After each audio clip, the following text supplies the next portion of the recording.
And I'm joined now live in the studio by Community Services Minister Mary Wooldridge. Minister, thanks for coming in today. Great to be here again.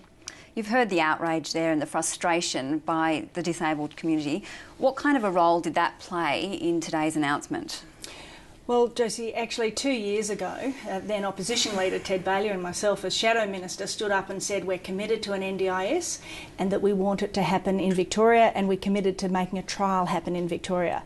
We have been consistent for 2 years that we want it to happen here. We've been constructively contributing to the discussions and the negotiations, and now I believe the proposition that we've put to the Prime Minister today that she's agreed to will mean that we'll get one. Just 2 days ago, the Premier was adamant that Victoria wouldn't be paying any more money. The Prime Minister requested $40 million.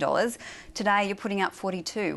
What changed between Wednesday and today? Well, we've never said that we wouldn't put more money in. What we actually said is we want to get this scheme right. And your person that you had on just then said it exactly right. This is actually about the future.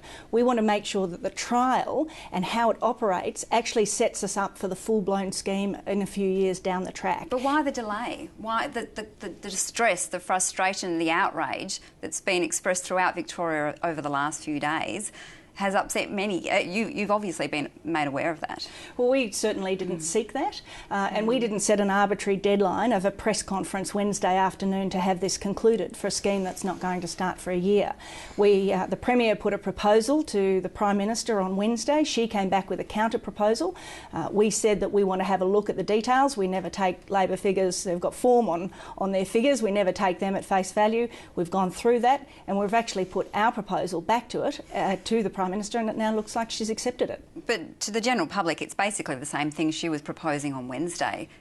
Is this about politics? Well, it's actually a significantly different proposal from what the Prime Minister put to the Premier on Wednesday, because what our proposal does is actually it's consistent with the Productivity Commission's recommendations that the additional funding for the scheme is provided by the Commonwealth Government. That's a fundamental tenet of how we're going to make this scheme, both the trial and the long-term scheme, a success.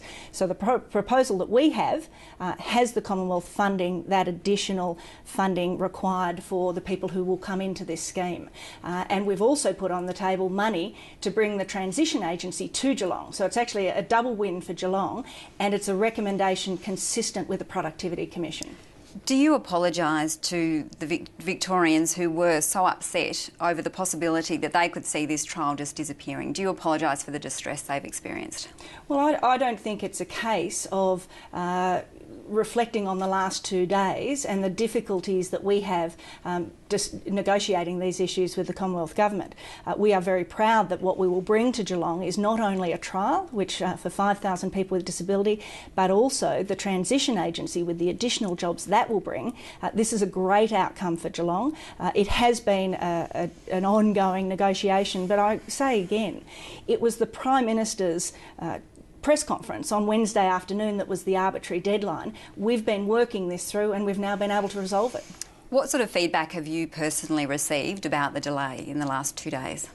Well, actually, I've had a lot of feedback over the last couple of years, as you can imagine, about the need for this scheme. But the last 2 days in particular? And that has been ongoing, but I have to say, because I've been communicating as well with people with a disability, their families and carers, they've been saying, keep fighting for the scheme. We want it in Victoria. We know you're committed to it. Make it happen. And that's what we've taken that on board, because that is consistent with what we've said all along. Are you embarrassed about the way this has unfolded in the last few days? Well, it would not be our preferred option. We have always entered into these discussions in good faith with the negotiations with the Commonwealth. We've not been political in this process. The other side has, and that's been the nature of how it's played out.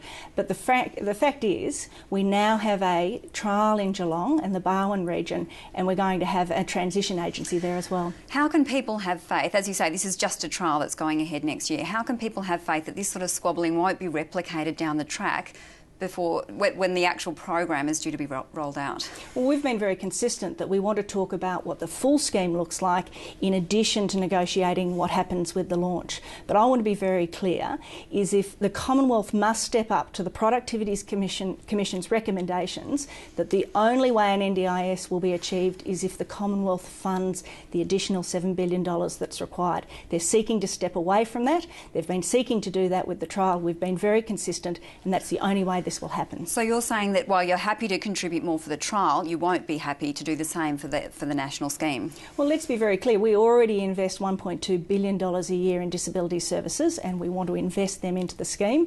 We want to add all our expertise. We want to participate in the trial to make it a genuine trial so we have a scheme that works. But the Productivity Commission said the only jurisdiction that can fund this to give security for the future is the Commonwealth Government, and we believe that too. Well, just on that point, Joe Hockey, the federal shadow treasurer, hasn't committed and won't commit to funding the scheme should he win government. So what will happen then?